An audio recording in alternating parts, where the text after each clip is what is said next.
मैं उनसे नहीं बल्कि तेरी इज्जत से डर रहा हूं।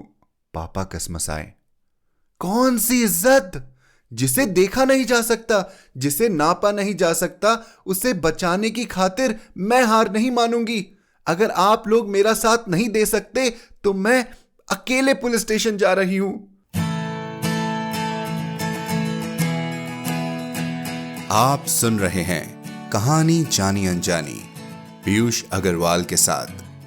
चलिए आज की कहानी का सफर शुरू करते हैं।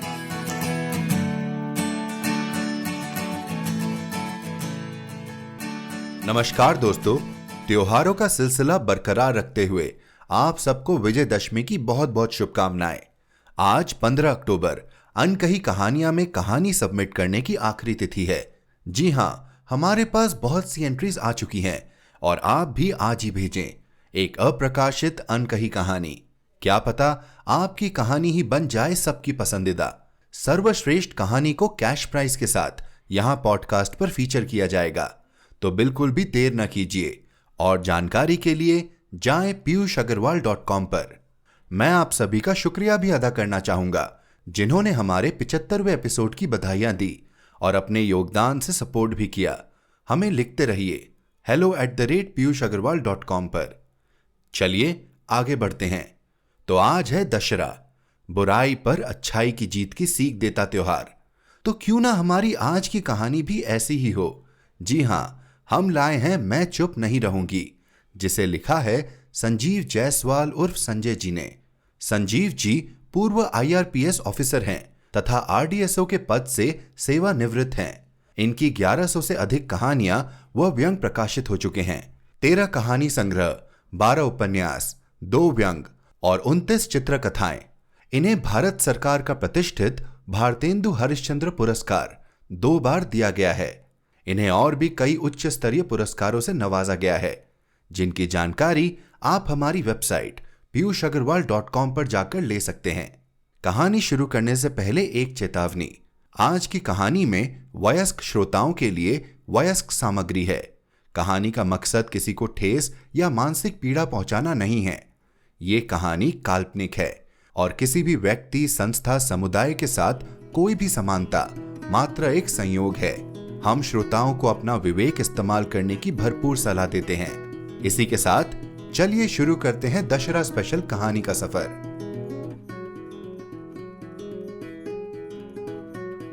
मैं चुप नहीं रहूंगी। संजीव जायसवाल संजय। मोनिका की जब आंखें खुली तब उसका शरीर बुरी तरह टूट रहा था। कुछ अजीब सा एहसास होने पर उसने अपनी शरीर पर पड़ी चादर हटाई। वह पूरी तरह निर्वस्त्र थी। उसके कपड़े डबल बेड के कोने में पड़े थे। हाँ, यह सब कैसे हो गया? वह यहां कैसे आ गई? वह तो अमन को अपने नोट्स दिखाने उसके घर आई थी। हाँ, अमन कहाँ गया? क्या उसे नहीं मालूम कि उसके साथ यह सब क्या हो गया? कहीं इस सब के पीछे उसी का हाथ तो नहीं? नहीं, अमन ऐसा नहीं कर सकता। वह तो उससे प्यार करता है। फिर यह सब किसने और कैसे कैसे किया? मोनिका का दिमाग चकरा कर रह गया। उसके सोचने समझने की शक्ति समाप्त होती जा रही थी। किसी तरह अपने टूटते शरीर को संभालते हुए वह बिस्तर से उतरी। कपड़े पहनने के बाद उसने बेडरूम का दरवाजा खोलने की कोशिश की, लेकिन वह बाहर से बंद था। उसने कई बार दरवाजा थपथपाया, लेकिन कोई आहट नहीं मिली। परेशान मोनिका लस्त पस्त सी वहीं रखे सोफे पर गिर पड़ी। अमन एक प्रभावशाली मंत्री दीनानाथ चौधरी का इकलौता बेटा और उसका सहपाठी था। दोनों एक दूसरे को पसंद करते थे। अमन तो कई बार उससे अपने प्यार का इजहार कर चुका था। वह उसे महंगे होटलों में घुमाने ले जाना चाहता था, लेकिन मोनिका अभी अपना पूरा ध्यान पढ़ाई पर केंद्रित किए हुए थी। उसका लक्ष्य सिविल सर्विसेज में जाने का था, इसलिए करियर बनाने के बाद ही वह इन सब बातों के बारे में सोचना चाहती थी। अमन अक्सर कॉलेज नहीं आता था, तब मोनिका उसे अपने नोट्स दे देती थी। इस बार अमन एक सप्ताह तक कॉलेज नहीं आया। मोनिका ने फोन किया तो पता चला कि उसे बुखार है। वह आज ही कॉलेज आया था। मोनिका ने जब उसे अपने नोट्स दिए तो उसने कहा, मोनिका, मुझे बहुत कमजोरी लग रही है। प्लीज आज मेरे घर चलकर मेरे नोट्स तैयार करवा दो। इसी बहाने मम्मी से भी तुम्हारी मुलाकात हो जाएगी। मोनिका तैयार हो गई। अमन की कार में जब वह उसके घर पहुंची तो अमन ने बताया कि मम्मी मंदिर गई है, 10-5 मिनट में आती होगी। उसने फ्रिज से निकालकर उसे कोल्ड ड्रिंक्स दी, जिसको पीने के बाद उसका सिर चकराने लगा था। उसके बाद क्या हुआ, मोनिका को कुछ याद नहीं आ रहा था, किंतु तस्वीर अब बिल्कुल साफ हो चुकी थी। उसकी अस्मत से खिलवाड़ अमन ने ही किया था। उस अमन ने जिससे वह प्यार करती थी। मोनिका की आंखों से आंसू बह निकले। अपने शरीर को संभालते हुए वह एक बार फिर उठी और पूरी शक्ति से दरवाजा पीटने लगी। इस बार दरवाजा खुल गया। सामने ही अमन खड़ा था।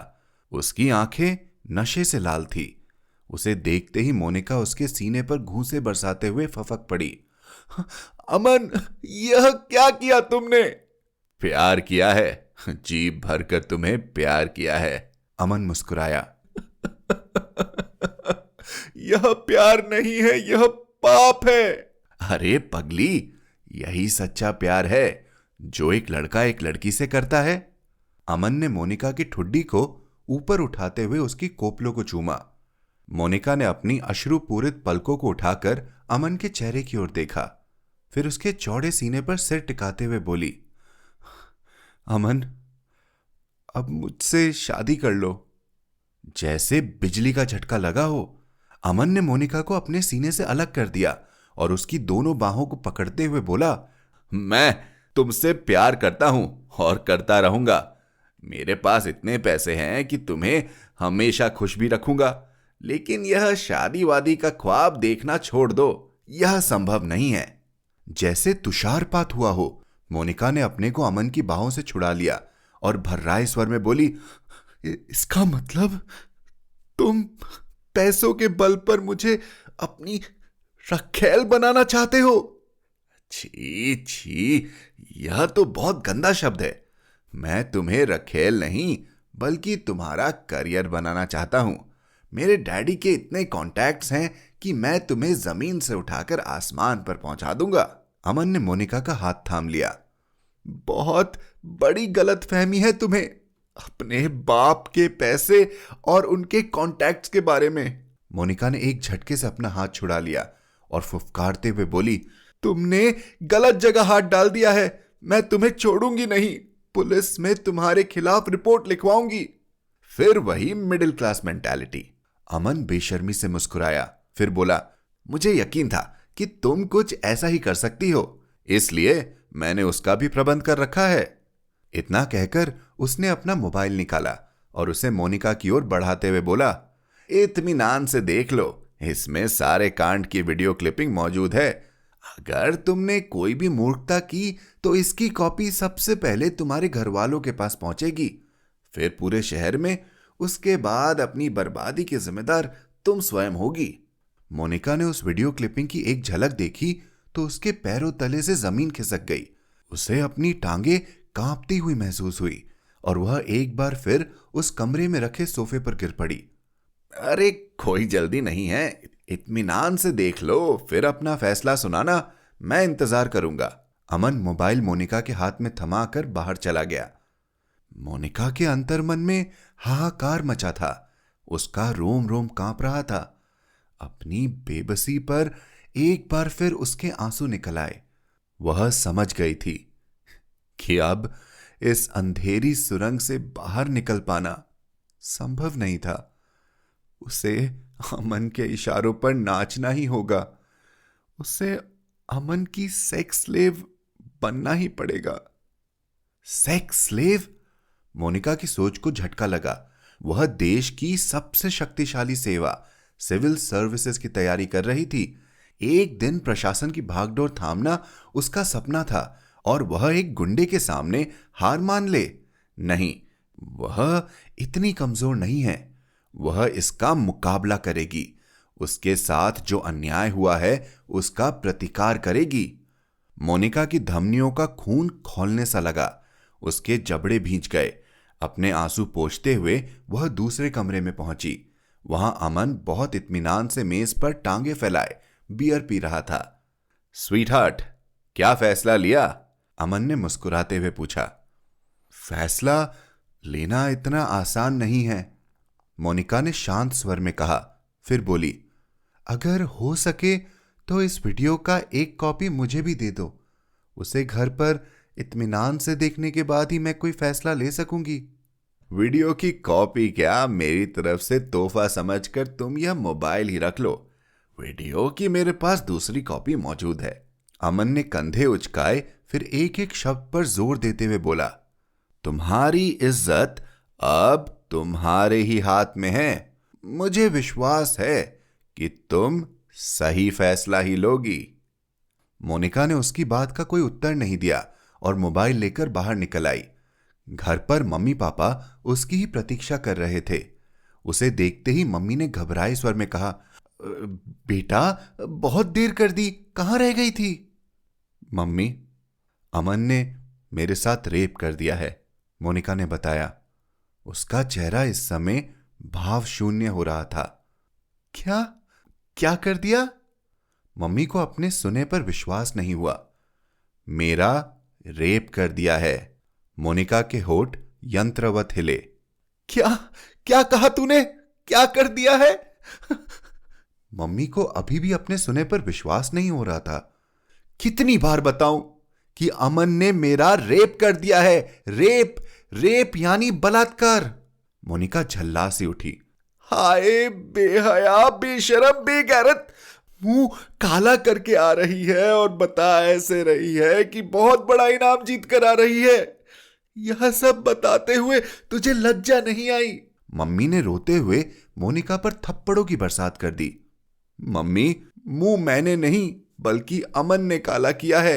लज्जा मुझे नहीं बल्कि अपने कुकर्मों पर उसे आनी चाहिए।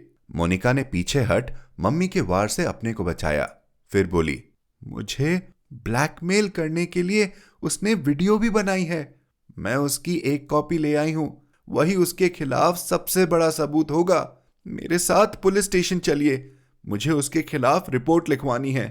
बेटा, जो हुआ है उसे भूल जा। रिपोर्ट लिखवाने से पूरे खानदान की नाक कट जाएगी। हम किसी को मुंह दिखाने लायक नहीं रहेंगे।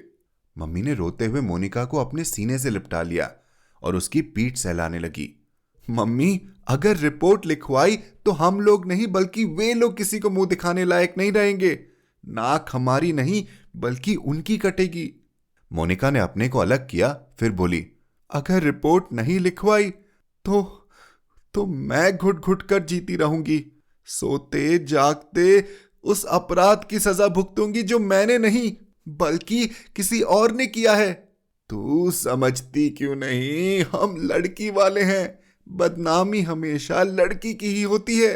इतना कहकर मम्मी अपने पति किशोर दयाल की ओर मुड़ी और तड़पते हुए बोली, आप मौन क्यों खड़े हैं? इसको समझाते क्यों नहीं? किशोर दयाल अब तक हतप्रभ से खड़े थे। अचानक वे चौंक से पड़े और मोनिका के सिर पर हाथ फेरते हुए बोले, बेटा, जो हुआ उसे भूल जा। पुलिस तक जाना ठीक नहीं है।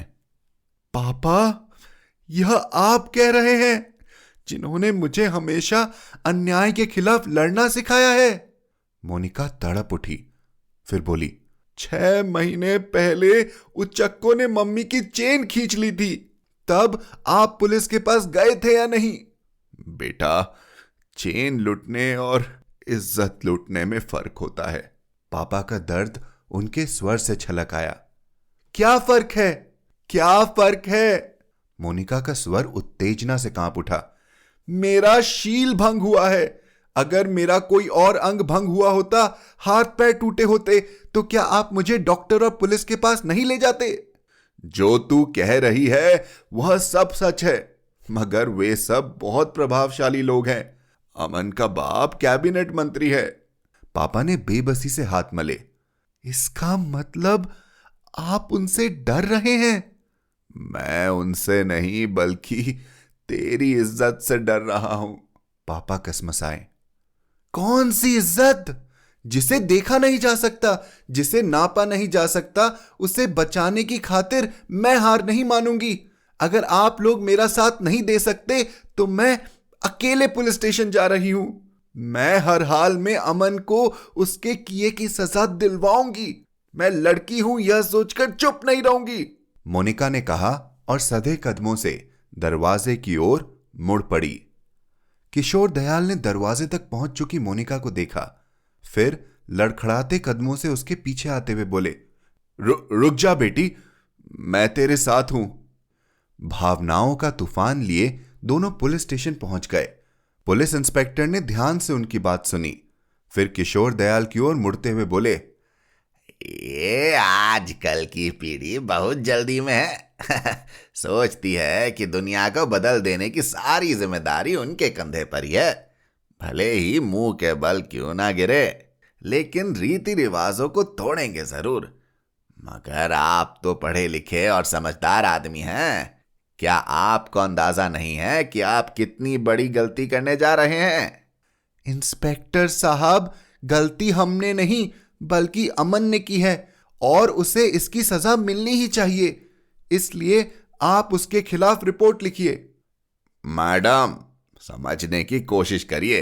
रिपोर्ट लिखवाने से कुछ नहीं होगा। वह बहुत बड़े बाप का बेटा है। आप साबित नहीं कर पाएंगी कि उसने आपके साथ रेप किया है। इंस्पेक्टर ने समझाने की मुद्रा में कहा। इसका सबूत तो यह वीडियो है जिसे उसने मुझे ब्लैकमेल करने के लिए बनाया है, मोनिका ने एक एक शब्द पर जोर देते हुए कहा। अरे रे, अदालत में ऐसे सबूत चुटकियों में उड़ जाएंगे। उनका वकील साबित कर देगा कि यह ट्रिक फोटोग्राफी से बनाई गई नकली वीडियो है, जिसे माननीय मंत्री को बदनाम करने के लिए बनाया गया है। इसलिए मेरी राय मानिए, चुपचाप घर जाइए। बेकार में अपनी बदनामी करवाने से आपको कोई फायदा नहीं मिलने वाला। इंस्पेक्टर ने समझाने की कोशिश की। इसका मतलब मंत्री जी के डर के कारण आप रिपोर्ट नहीं लिखेंगे, जबकि उसे लिखना आपकी ड्यूटी है। मोनिका का स्वर तेज हो गया। देख लड़की, तेरे साथ कुछ उल्टा सीधा हुआ है, इसलिए इतनी देर से समझा रहा हूं। चुपचाप घर चली जा। ज्यादा उछलेगी कूदेगी तो हो सकता है कि कल की तारीख में तेरे ही खिलाफ रिपोर्ट लिख जाए कि मंत्री जी को ब्लैकमेल करने के लिए तूने खुद उनके बेटे को फांस कर यह वीडियो बनवाई है। उसके बाद तू ना घर की रहेगी न घाट की। इंस्पेक्टर का लहजा अचानक ही सख्त हो गया। आप इतना बड़ा अन्याय कैसे कर सकते हैं? मोनिका की आंखें एक बार फिर छलछला आई। मैं और भी बहुत कुछ कर सकता हूं, जिसके बारे में तू सोच भी नहीं सकती। इंस्पेक्टर ने एक बार फिर सख्त स्वर में कहा, फिर अचानक ही अपने स्वर को मुलायम बनाते हुए बोला, अरे तुम अभी बहुत छोटी हो, इसलिए तुम्हें मालूम नहीं है कि ये दुनिया कितनी जालिम है। मैं भी बीवी बच्चों वाला हूं, उन्हें पालने के लिए मुझे भी नौकरी करनी है। इसलिए मंत्री के बेटे के खिलाफ मैं तो क्या कोई भी रिपोर्ट नहीं लिखेगा। सच्चाई से रूबरू हो मोनिका और किशोर दयाल पुलिस स्टेशन से निकल पड़े। वे दोनों पुलिस कप्तान के पास भी गए, मगर वे भी कोरी सहानुभूति जताते रहे। सरकार के सबसे प्रभावशाली मंत्री के बेटे के खिलाफ रिपोर्ट लिखने का निर्देश देने का साहस उनमें भी नहीं था। किशोर दयाल निराश हो चुके थे, मगर मोनिका हार मानने को तैयार न थी। कुछ सोचकर उसने कहा, पापा, आजकल मीडिया सबसे सशक्त हथियार है। हम किसी बड़े अखबार के संपादक से मिलते हैं। अगर एक बार यह खबर छप जाए तो अमन का बाप उसे चाहकर भी नहीं बचा पाएगा। ठीक है, किशोर दयाल ने सहमति जताई। दोनों राजधानी के एक प्रमुख समाचार पत्र के संपादक के पास पहुंचे। पूरी बात सुन उसने बिना किसी लाग लपेट के कहा, माफ कीजिएगा, मैं इस आग में अपने हाथ नहीं जला सकता। यह आप क्या कह रहे हैं सर? प्रेस और मीडिया को तो लोकतंत्र का चौथा खंभा कहा जाता है। अगर अन्याय के खिलाफ आप आवाज नहीं उठाएंगे तो और कौन उठाएगा? मैडम, हम चौथा खंभा जरूर हैं, लेकिन हर खंबे को एक छत की जरूरत होती है। बिना छत के किसी खंबे का कोई वजूद नहीं होता है। आप लोगों को 3 या 4 रुपए में जो अखबार मिलता है वह विज्ञापनों के दम पर ही इतना सस्ता पड़ता है। मैं इस स्कैंडल को उछालकर अपने अखबार को बिना किसी छत के नहीं कर सकता। अखबार चलाने के लिए मुझे भी सरकारी विज्ञापनों की उतनी ही जरूरत है जितना जीवित रहने के लिए ऑक्सीजन की। संपादक ने सत्य से परिचय करवाया। एक सीधी साधी लड़की की इज्जत लुट गई और आप इसे स्कैंडल कह रहे हैं? मोनिका का स्वर दर्द से भर उठा। एक बार तो आपकी इज्जत लुट चुकी है, उसे और लुटाने पर क्यों तुली हैं? अगर ज्यादा शौक है तो किसी और अखबार को पकड़ लीजिए और मुझे माफ कर दीजिए। संपादक ने उन्हें विदा करने की दृष्टि से हाथ जोड़ दिए। लोकतंत्र का चौथा खंभा इतना खोखला है, यह आज पता चल गया। अपनी अपनी मजबूरी और अपने अपने तर्क, मगर कोई भी संपादक कमजोर कंधों का साथ देने के लिए तैयार न हुआ। मजबूत के साथ खड़े होने में ही मजबूती होती है। इस सत्य से सभी बखूबी वाकिफ थे। धीरे धीरे शाम हो गई थी, अंधेरा घिरने लगा था। एक ही दिन में जितने सत्य से परिचय हुआ था, उसने मोनिका को बुरी तरह झकझोर दिया था। उसका शरीर बुरी तरह थक गया था। उसमें कम से कम आज किसी और के दरवाजे पर जाने की हिम्मत शेष नहीं बची थी। पापा का हाथ थामे वह चुपचाप घर लौट आई। मम्मी अंधेरे में ही बैठी थी। किशोर दयाल ने आगे बढ़कर लाइट जलाई तो मम्मी ने पूछा, क्या क्या हुआ? प्रत्युत्तर में किशोर दयाल ने पूरी बात बताई, जिसे सुन मम्मी सिसकारी भरकर रह गई। काफी देर तक कमरे में मौन पसरा रहा। फिर मम्मी ने पूछा, कुछ खाओगी? ले आऊं? हाँ मम्मी, खाऊंगी, जरूर खाऊंगी। मुझे बहुत लंबी लड़ाई लड़नी है और भूखे पेट ज्यादा देर नहीं लड़ा जा सकता, इसलिए मैं खाऊंगी, भरपेट खाऊंगी। जिस पाप में मेरी कोई गलती नहीं है, उसके लिए शोक मनाकर मैं खुद को नहीं जलाऊंगी। मम्मी ने कुछ नहीं कहा, लेकिन उनकी आंखों से आंसू छलक आए, जिन्हें पोंछते हुए वे किचन की ओर चली गई। किशोर दयाल चुपचाप ही बैठे रहे। ऐसा लग रहा था जैसे उनके पास शब्द ही समाप्त हो गए हो। मम्मी थोड़ी ही देर में पराठे सेक लाई। उन्हें खाकर मोनिका ने प्लेट रखी थी कि उसके मोबाइल की घंटी बज उठी। उसने देखा कि कोई अनजान नंबर था। उसने मोबाइल ऑन करते हुए कहा, हेलो। मिस मोनिका चौधरी बोल रही हैं? जी, आप कौन? मैं अमन का बदनसीब बाप चौधरी दीनानाथ बोल रहा हूं। अचानक मोनिका की छठी इंद्रियां जागृत हो गई। उसने तुरंत मोबाइल का रिकॉर्डिंग मोड ऑन कर दिया और बोली, इसका मतलब आपके कुत्तों ने आप तक खबर पहुंचा दी? बेटा, तुम्हारे साथ जो कुछ भी हुआ उसके लिए मुझे बहुत अफसोस है, लेकिन जो बीत गया वह वापस नहीं आ सकता। इसलिए 20 लाख रुपए ले लो और इस मामले को यहीं समाप्त कर दो। मंत्री जी ने शांत स्वर में कहा, जरूर समाप्त कर दूंगी, बस मेरे एक प्रश्न का उत्तर दे दीजिए। कैसा प्रश्न? अगर यही घटना आपकी बेटी के साथ हुई होती तो आप कितने रुपए लेकर यह मामला समाप्त करते? गुस्ताख लड़की, तुझे मालूम नहीं कि तू किसके साथ बात कर रही है?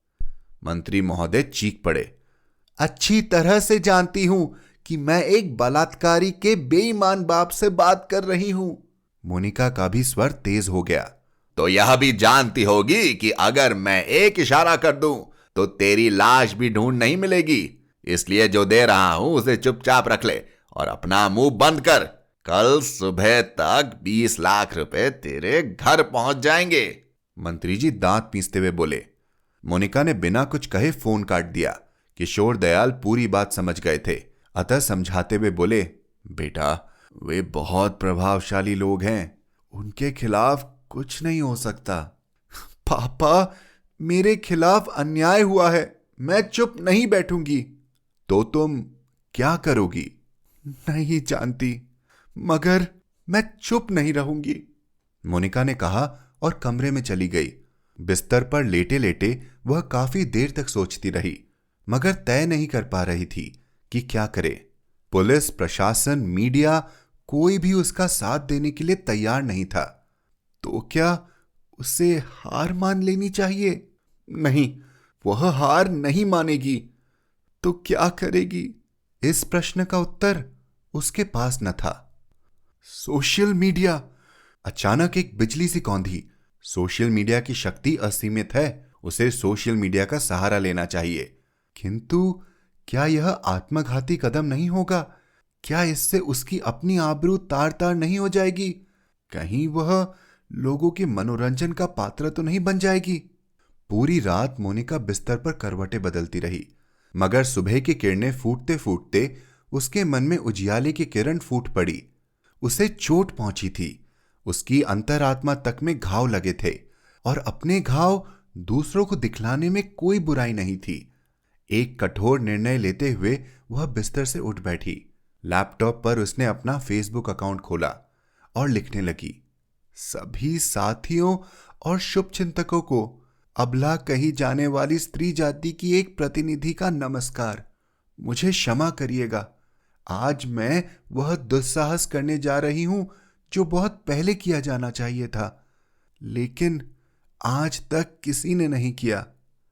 किंतु किसी ना किसी को कभी ना कभी तो पहल करनी ही थी। इज्जत, इज्जत क्या होती है? इसकी परिभाषा क्या है? यह एक पक्षीय क्यों होती है? यह हमेशा स्त्री की ही क्यों लुटती है? लुटेरे की इज्जत अखंडित क्यों रहती है? इस इज्जत की सुचिता और अखंडता की जिम्मेदारी केवल स्त्री के ही जिम्मे क्यों? क्या पुरुष के कौमार्य और उसकी मर्यादा को अक्षुण्ण रखना आवश्यक नहीं? यदि बलात्कार से स्त्री का शरीर अपवित्र हो जाता है, तो उसे अपवित्र करने वाले पुरुष का शरीर पवित्र कैसे रह सकता है? अपराधी की बजाय अपराध की सजा वह भुगते जिसके साथ अन्याय हुआ है। यह कहां का न्याय है? यह वे प्रश्न हैं जिनके उत्तर बहुत पहले ही दिए जाने चाहिए थे, किंतु ये प्रश्न अनुत्तरित रह गए। इसलिए पुरुष को जन्म देने वाली स्त्री आज भी पुरुषों के जुल्म सहने के लिए मजबूर है। कल मेरे साथ एक प्रभावशाली मंत्री के बेटे ने रेप किया। मैं हमेशा के लिए उसकी सेक्स स्लेव बन जाऊं, इसलिए उसने उस कुकर्म का वीडियो भी बना लिया। ऐसी स्थिति में एक स्त्री के पास दो ही रास्ते बचते हैं। पहला यह कि वह कुकर्मों के इशारे पर नाचे, और दूसरा यह कि वह आत्महत्या कर ले। मगर मैंने तीसरा रास्ता चुना है। अपने बलात्कार का वीडियो मैं खुद अपलोड कर रही हूं, क्योंकि मंत्री के भय से पुलिस, प्रशासन, मीडिया कोई भी मेरी मदद करने के लिए तैयार नहीं है। हो सकता है इसके बाद दुनिया मेरी नग्नता पर चटखारे ले, लेकिन अपने बलात्कारियों के सामने नित्य निर्वस्त्र होकर जिल्लत भरी जिंदगी जीने से शायद यह कम शर्मनाक होगा। कोई भी निर्णय लेने से पहले आप लोग इतना अवश्य सोचिएगा कि अगर मेरे साथ बलात्कार हुआ है तो इसमें मेरा दोष क्या है? मैं मुंह छिपाती क्यों फिरूं? मैं आत्महत्या क्यों करूं? मैंने तय किया है कि मैं चुप नहीं रहूंगी। अगर आपको मेरी बात जायज लगे तो मेरी आवाज के साथ अपनी आवाज जरूर मिलाइएगा, वरना मुझे बेहया और बेशरम ठहराने के लिए आप सब हमेशा के लिए स्वतंत्र हैं। धन्यवाद। इतना लिखने के बाद मोनिका ने अमन से मिले वीडियो क्लिपिंग और मंत्री दीनानाथ चौधरी की ऑडियो क्लिपिंग को फेसबुक पर अपलोड कर दिया। उसके बाद वहीं से उसे व्हाट्सएप के कई ग्रुप पर फॉरवर्ड कर दिया। जैसे बहुत बड़ा बोझ सिर से उतर गया हो। राहत की सांस लेते हुए मोनिका बिस्तर पर लेट गई। चंद पलों बाद ही वह किसी बच्चे की भांति नींद के आगोश में समाती चली गई। ऐसा भी कभी हो सकता है? अकल्पनीय सत्य, अविश्वसनीय यथार्थ। किसी ने सोचा भी न था कि बलात्कार का शिकार होने वाली लड़की मुंह छुपाने के बजाय अपने ही बलात्कार का वीडियो ऑनलाइन कर देगी। चंद पलों में मोनिका का वीडियो और ऑडियो दोनों ही वायरल हो गए। हर गली, हर मोड़, हर दुकान, हर मकान, हर ऑफिस और हर फोरम पर उसके ही चर्चे हो रहे थे। पक्ष और विपक्ष में तर्क दिए जा रहे थे। एक इसे बेशर्मी करार देता तो 10 लोग अदम्य साहस। नारियों और नारी संगठनों के तो जैसे सब्र का बांध ही टूट गया हो। मैं चुप नहीं रहूंगी के बैनर और तख्ती लिए हर गली कूचे से महिलाओं के जत्थे बाहर निकलने लगे। हजारों की भीड़ ने दीनानाथ चौधरी के बंगले को घेर लिया। दूसरे शहरों से भी महिलाओं की भीड़ मोनिका के समर्थन में उसके घर के बाहर जमा होने लगी। हर जुबान पर बस एक ही आवाज थी, मैं चुप नहीं रहूंगी, मैं चुप नहीं रहूंगी। सहमते हुए चला हवा का एक झोंका देखते ही देखते प्रचंड तूफान का रूप धारण कर चुका था, जिसके आगे सरकार के भी पैर उखड़ने लगे थे। दोपहर होते होते दीनानाथ चौधरी को मंत्रिमंडल से बर्खास्त करने और अमन को जेल भेजने की खबर आ गई। साथियों, अगर किसी लड़की के साथ बलात्कार हुआ है तो उसे मुंह नहीं छुपाना चाहिए। उसे अपनी आत्मा पर लगे घाव को वैसे ही दिखाना चाहिए जैसे शरीर पर लगे दूसरे घाव को दिखाया जाता है। शर्मसार उसे नहीं बल्कि उसे होना चाहिए जिसने यह अपराध किया है। इसलिए जिस दिन आप सब चुप न रहने का निर्णय कर लेंगी, उस दिन से अपराध अपने आप रुक जाएंगे। मोनिका अपने घर के सामने जमा स्त्रियों की भीड़ को संबोधित कर रही थी और सभी की आंखों में उसके लिए प्रशंसा के भाव थे। उसने जो दिशा दिखलाई थी उसका अनुसरण करना ही अपनी सुरक्षा का सबसे सुरक्षित मार्ग था।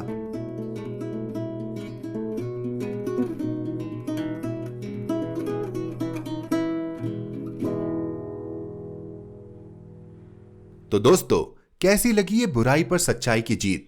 हिम्मत दिखाना अलग बात होती है, पर उसी हिम्मत से मुश्किल का सामना करना अलग। आपको क्या लगता है, क्या हमारा समाज इस तरह की हिम्मत को स्वीकार करता है? हमें जरूर बताएं इस कहानी को लेकर आपके विचार, क्योंकि आप और हम ही बना सकते हैं एक बेहतर कल। लिखते रहिए hello@piyushagarwal.com पर। इसी नोट पर मैं आपसे विदा लेता हूं। अगर हमारी कहानियां आपके दिल को लुभा रही हो तो आप हमें अपना योगदान कर सपोर्ट भी कर सकते हैं। और जानकारी के लिए piyushagarwal.com पर सपोर्ट द शो लिंक पर क्लिक करें। आप जिस भी ऐप पर यह पॉडकास्ट सुन रहे हैं, हमें सब्सक्राइब या फॉलो करना ना भूलें। हर शुक्रवार आप तक नई कहानियां लाने का श्रेय मैं अपनी टीम को देना चाहूंगा। आज के एपिसोड की प्रोड्यूसर हैं देवांशी बत्रा। आप सुन रहे थे कहानी जानी अनजानी पीयूष अग्रवाल के साथ, जो कि इंडी पॉडकास्टर की एक पेशकश है। तो हम आपसे मिलते रहेंगे हर शुक्रवार। तब तक के लिए अपना ध्यान रखिए, स्वस्थ रहिए और मुस्कुराते रहिए।